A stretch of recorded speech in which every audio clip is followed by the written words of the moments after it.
नमस्कार, हरियाणा की आवाज में आपका स्वागत है और मैं हूं आपके साथ ज्योति सांगवान। बात करेंगे हरियाणा की राजनीति को लेकर और हरियाणा की राजनीति का आज का सबसे बड़ा मुद्दा है आदमपुर उपचुनाव।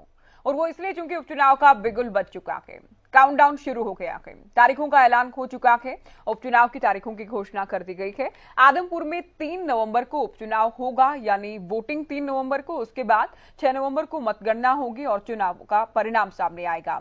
जबकि 14 अक्टूबर से पूरा शेड्यूल हम आपको बता दें, 14 अक्टूबर से नामांकन प्रक्रिया शुरू होगी। लगभग 2 महीने पहले कुलदीप बिश्नोई की ओर से इस्तीफा दिया गया था, कांग्रेस से राहें अलग कर बीजेपी में शामिल हुए और अब उसी के चलते ये बाय इलेक्शन होने जा रहा है। तो आप फोन करें, आप राय दें, चूंकि सवाल कई हैं। चूंकि राजनीति देखिए सीधे तौर पर जनता से जुड़ा मुद्दा रहता है। जो प्रतिनिधि आप चुनते हैं, किन मुद्दों को लेकर चुने जाते हैं, क्या कुछ उम्मीद की जाती है उनसे।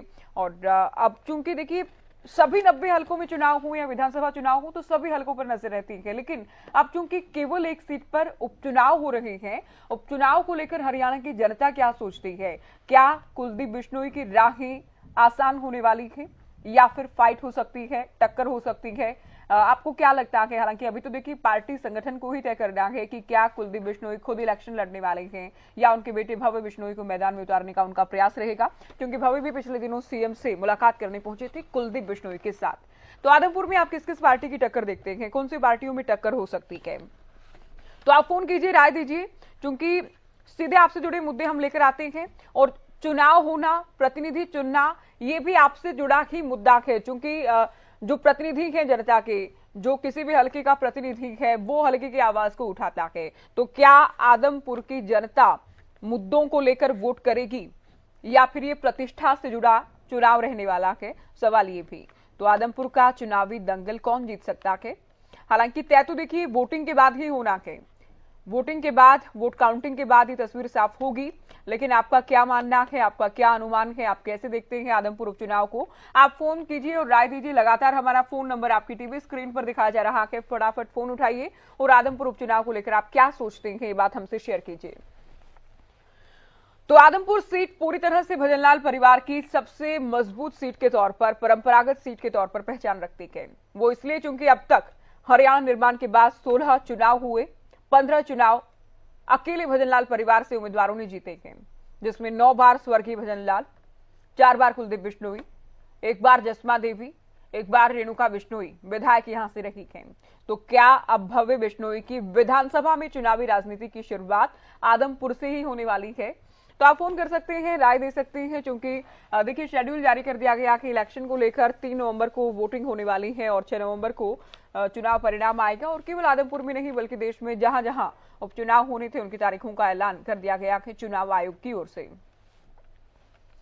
तो आदमपुर में क्या आर पार की जंग होने वाली है या जो परिणाम है वो एक तरफा ही रहेंगे, एक तरफा ही परिणाम आएगा, ये आप हमें बता सकते हैं? क्योंकि देखिए कुलदीप बिश्नोई बीजेपी में शामिल हुए, लगभग साफ है कि या तो कुलदीप या फिर उनके बेटे भव्य बिश्नोई गठबंधन के उम्मीदवार के तौर पर मैदान में होंगे। हालांकि अभी औपचारिक आप कह सकते हैं चर्चा, बैठक या फिर ऐलान का तो इंतजार है, इसमें कोई दो राय नहीं। तो अभी ऐलान किया जाना बाकी है, लेकिन हमारे दर्शक कैसे देखते हैं आदमपुर उपचुनाव को? आप फोन कर सकते हैं, राय दे सकते हैं। क्या आदमपुर की जो जनता है, जनता के मुद्दों की बात होगी? क्योंकि अब तक के जो बाई इलेक्शन हुए हैं, 2019 के बाद की बात करें, पहले बड़ौदा, उसके बाद इलाहाबाद में हमने उपचुनाव देखा और दोनों ही उपचुनाव, दोनों के परिणाम बेहद रोचक रहे। लोकसभा से ठीक पहले जिन बाई इलेक्शन की बात करते हैं तो वहां भी देश भर की निगाहें टिकी थी, क्योंकि वो मुकाबला भी बेहद दिलचस्प रहा, बेहद रोचक रहा। अब एक बार फिर से उपचुनाव होने की बारी है। आदमपुर में ये उपचुनाव होने वाला है 3 नवंबर को वोटिंग और उसके बाद 6 नवंबर को वोट काउंटिंग होने वाली है। तो चुनावी दंगल में किसका होगा मंगल, कौन जीत हासिल कर सकता है, किन मुद्दों को लेकर उपचुनाव में बात होगी, कौन सी पार्टियों के बीच मुकाबला होगा? चलिए, भिवानी से हमारे दर्शक ज्वाला प्रसाद हमारे साथ जुड़ गए हैं। स्वागत है आपका कार्यक्रम में। आप क्या सोचते हैं, आदमपुर बाई इलेक्शन को कैसे देखते हैं? राधे राधे पून जी, वंदे मातरम जी, जय गौ माता। देखिए, जो आदमपुर में उपचुनाव होने जा रहे हैं, तो सबसे पहले तो मैं आदमपुर की जो हमारी सम्मानित व प्रतिष्ठित परम आदरणीय जनता है, उनको हमारी नागा बाबा पूर्णानंद मंगलानंद सेवा समिति नंदगांव की तरफ से शुभकामनाएं देता हूं कि शुरू से लेकर आज तक उन्होंने कभी भजन लाल परिवार को, जो कि बहुत ही सामाजिक, धार्मिक और गौ रक्षक परिवार में, उन्होंने उस परिवार को नहीं छोड़ा, तो आगे तो छोड़ने का मतलब ही नहीं है। चौधरी भजनलाल आदमपुर की जनता को इतना प्यार और प्रेम करते थे, स्नेह करते थे कि उनका वर्णन करना बहुत कठिन है। जैसे ताऊ देवीलाल हरियाणा की जनता को पसंद करते थे, ओनली मैं ताऊ देवीलाल जी का जिक्र कर रहा हूं, मैं आगे मतलब उनके आदर्शों पर चलने वालों का नहीं, क्योंकि उनके आदर्शों पर चलने वाले नहीं है। अगर चलने वाले होते तो आज ताऊ देवीलाल का बहुत ऊंचा नाम होता। क्यों? क्योंकि उनके आदर्शों पर चलने में बहुत तपस्या करनी पड़ती है।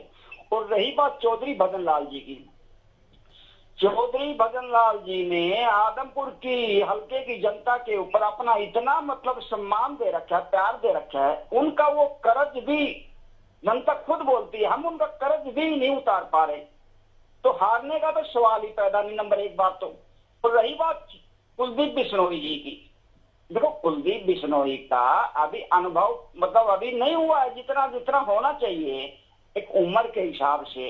जैसे चौधरी भजनलाल जी आदमपुर की जनता का बच्चे बच्चे का सम्मान करते थे कि 5 साल का बच्चा हो, 95 साल का बच्चा हो, तो कोई भी बुजुर्ग मिल जाता था, पूछते थे भाई साहब क्या हाल है, बच्चे ने 10वीं कर ली, +2 कर लिया, एजुकेशन कर लिए, तो मेरे पास चंडीगढ़ या मेरी कोठी के ऊपर मेरे घर पे भेज देना और कॉल लेटर ले जाना। मतलब इतना सम्मान करते थे वो, जनता का इतना चिंता करते थे। तो आज उसका सम्मान उनको लौटाया जा रहा है। और आदमपुर की हल्का को मैं जनता से निवेदन करना चाहूंगा एक बात, कि वो किसी के बहकावे में मत आए। क्यों आजकल डाकू लुटेरे आपको इतनी झूठे वादे करके जाएंगे, तो उनके बहकावे में नहीं आना है। आदमपुर का जो विकास जो काफी सालों से अटका हुआ है। चलिए बहुत शुक्रिया ज्वाला जी, आप हमारे साथ जुड़े। नरेंद्र हमारे साथ सिरसा से दर्शक जुड़ गए हैं, आप क्या कहेंगे आदमपुर को लेकर? आदमपुर में जी भजनलाल का ही परिवार के आदमी जीतेगा बीजेपी की सीट से जी, वही जीतता आ रहा अभी तक। अच्छा, भजनलाल परिवार की जीत होगी या फिर बीजेपी की जीत होगी?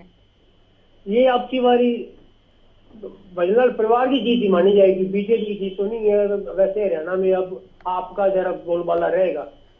अच्छा, पर यहाँ जो है ये निकाल लेंगे कुछ बीजेपी का, कुछ इनको आपका आधार। चलिए शुक्रिया, आप हमारे साथ जुड़े। नरेंद्र हमारे साथ सिरसा से दर्शक जुड़े। आप भी अगर ये कार्यक्रम देख रहे हैं तो आप भी फोन कीजिए, चूंकि आदमपुर को लेकर हम बात कर रहे हैं और ये हम खुद भी ये जानने के प्रयास में हैं कि आज जनता आदमपुर को कैसे देखती है। आज हमारे दर्शक आदमपुर बाय इलेक्शन को लेकर क्या सोचते हैं, क्योंकि देखिए चुनाव जैसे जैसे करीब आता है, चुनावी माहौल भी बदलता है और उतार चढ़ाव अलग अलग नेताओं और दलों के लिए चलता है, कैंपेनिंग पर भी डिपेंड करता है, चुनाव प्रचार पर भी निर्भर करता है। लेकिन यहाँ ये जो सीट है ये बहुत अलग अपने आप में, इसलिए क्योंकि एक तरफा भजनलाल परिवार यहाँ से जीतता आया है। चेन्नई से प्रेम हमारे साथ जुड़ गए हैं। प्रेम, हालांकि मुद्दा तो देखिए हरियाणा का है, हरियाणा के आदमपुर का है, लेकिन आप क्या समझते हैं, क्या कुछ माहौल आने वाले दिनों में रहेगा? मैडम मैं हरियाणा का ही जन्मजात हूँ, वहीं का जन्मा हुआ हूँ, इसलिए मैं बता रहा हूँ आपको। सुनिए, मैं बोल रहा हूँ कि आपके जो हरियाणा की जो जनता है, अगर वो चाहती है कि हम एक ही भेड़ चाल में न जाएं, डबल इंजन की बात न माने, तो उनको ऐसा करना चाहिए, या तो निर्दलीय उम्मीदवार को जिताना चाहिए, अगर आदमपुर से कोई निर्दलीय उम्मीदवार खड़ा हो जाए, और नहीं तो ऐसा चमत्कार लाए। क्योंकि हरियाणा की जनता जो है ना, वो क्रिकेट मैच में जब चौका लगता है तो वहाँ की लेडीज बोलती है गोल। तो मेन सोचने की चीज है, अभी जनता अगर नहीं समझेगी, चाहे वो डबल इंजन करके और वो देख चुकी है, जहाँ दूध की और दही की नदियां बहती थी, वहाँ उन्होंने देख लिया कि क्या हो रहा है। जो सरकार आती है वो अपनी क्या ढपली और राग कर रही है, और कहां से कहां आदमी पहुंच गए। आज हमारे सीएम साहब बहुत चेष्टा कर रहे हैं, लेकिन केंद्र सरकार करने नहीं दे रही है। पंजाब में अब दूसरी सरकार आ गई तो उसका अपोजिशन हो रहा है। कभी पानी को लेके पंजाब और हरियाणा में लड़ाई कराई जा रही है।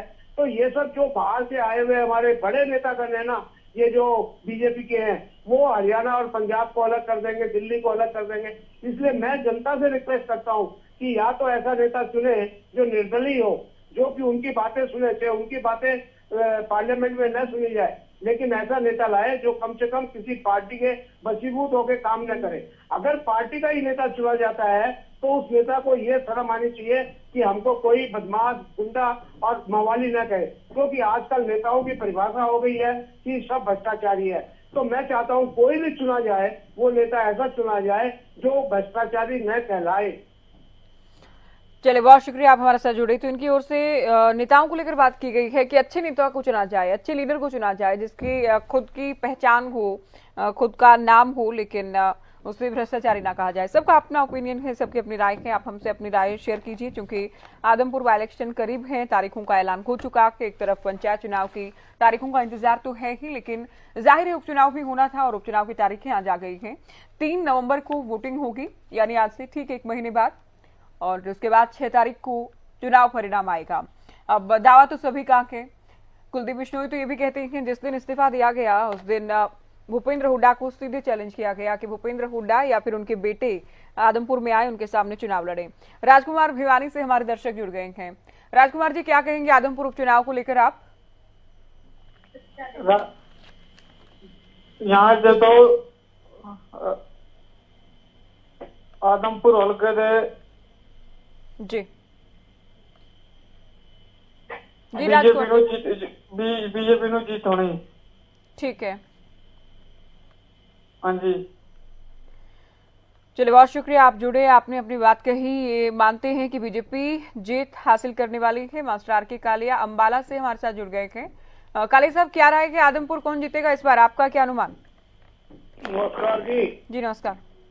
देखिए, मेरी अजीजा बात ये है, कोई भी पार्टी हो, कोई भी शासी दल हो, मुझे कहने में कोई गुरेज नहीं, इनकी सब एक ही बिरादरी है, सबकी एक ही बिरादरी है।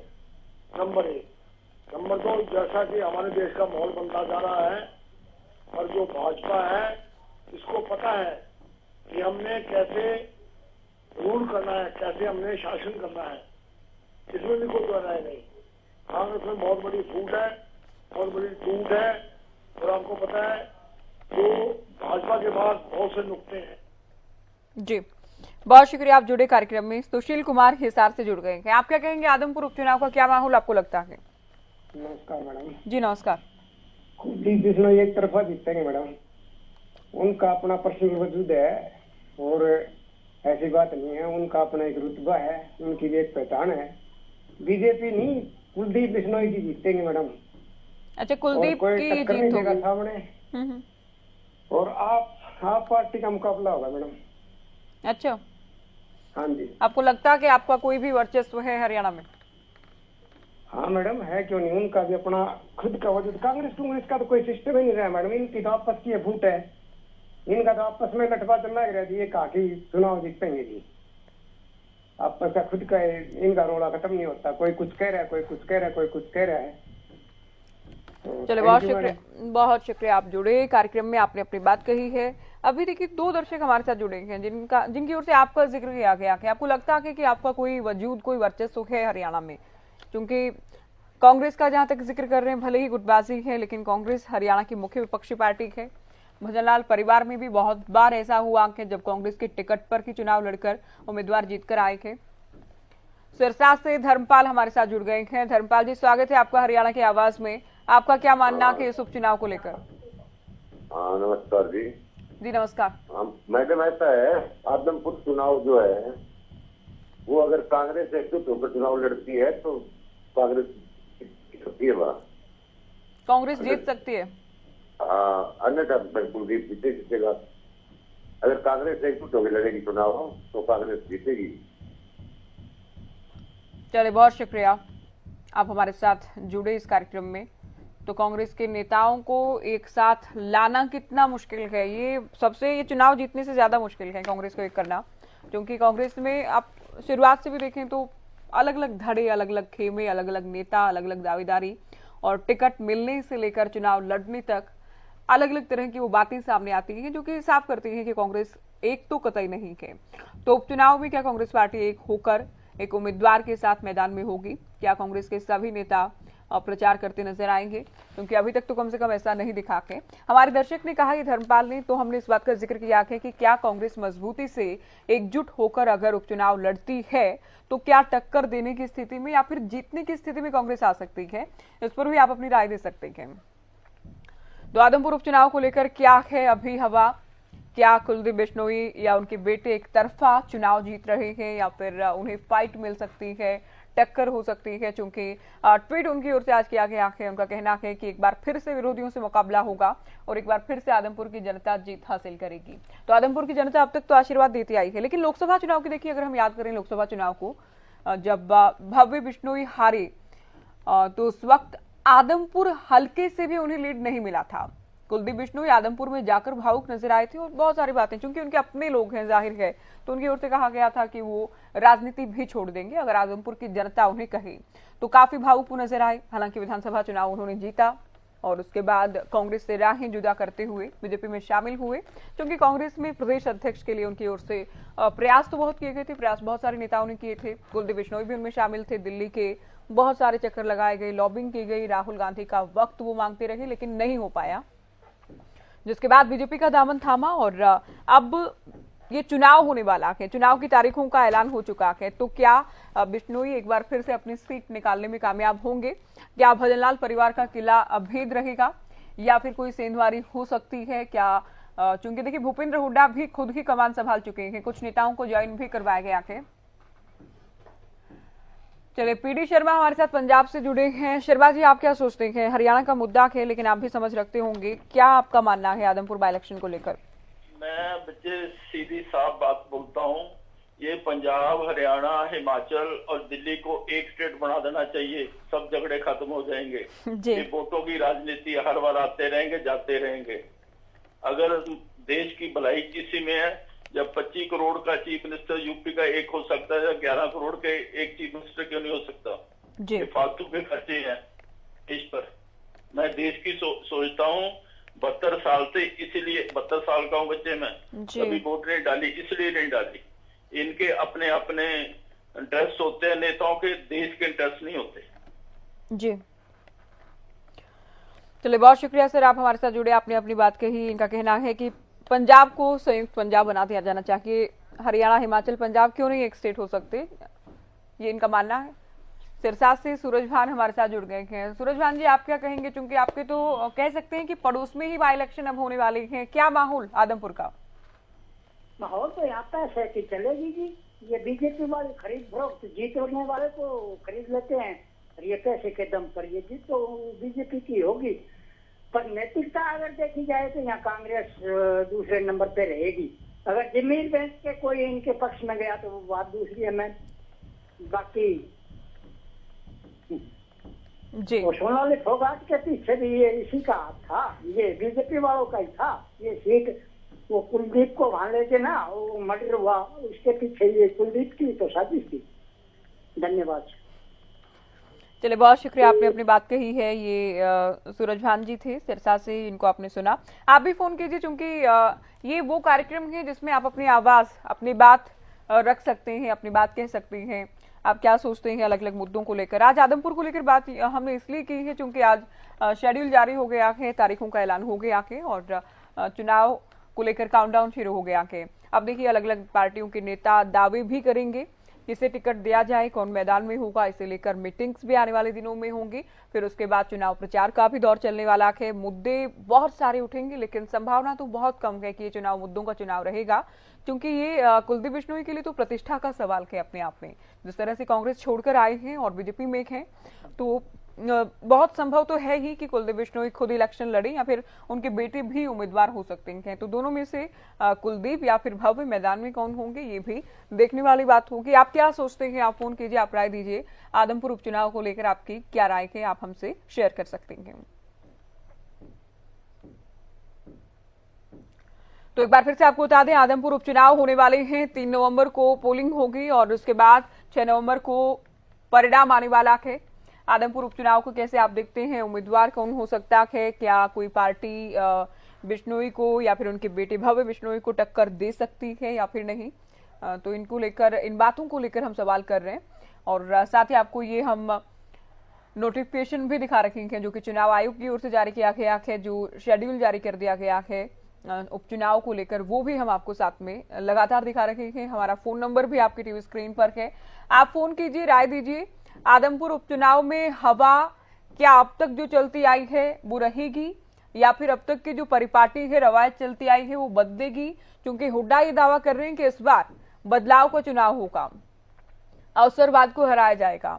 कांग्रेस का दावा है कि कांग्रेस यहां पर मजबूत रही है, कांग्रेस पार्टी दावा कर रही है कि कांग्रेस मजबूत रही है, कोई परिवार मजबूत नहीं रहा। लेकिन 16 चुनाव में से 15 चुनाव भजनलाल परिवार ने जीते हैं, 3 उपचुनाव भी इसमें शामिल रहे और एक बार फिर से उपचुनाव में जाने का मौका है। तो क्या लगता है कि क्या एक बार फिर से कुलदीप बिश्नोई ही सीट बचा लेंगे, या फिर कुछ बदलाव हो सकता है? क्या टक्कर हो सकती है, क्या मुकाबला होगा दूसरी पार्टियों के पास? आप क्या मानते हैं, कौन कौन से विकल्प के उम्मीदवार के तौर पर? आप फोन कीजिए, राय दीजिए, क्योंकि समय देखिए बहुत कम बचा है और आदमपुर उपचुनाव को लेकर हम बात कर रहे हैं। आदमपुर उपचुनाव की तारीखों के ऐलान के बाद आप क्या मानते हैं, क्या माहौल रहने वाला है? क्योंकि आदमपुर भजनलाल परिवार की परंपरागत सीट है, केवल एक इलेक्शन को छोड़ दिया जाए उसके बाद लगातार भजनलाल परिवार के उम्मीदवार ही यहां से जीतते आए हैं, भजनलाल परिवार जीत हासिल करता आया है। तो आदमपुर उपचुनाव को लेकर हमने बात की।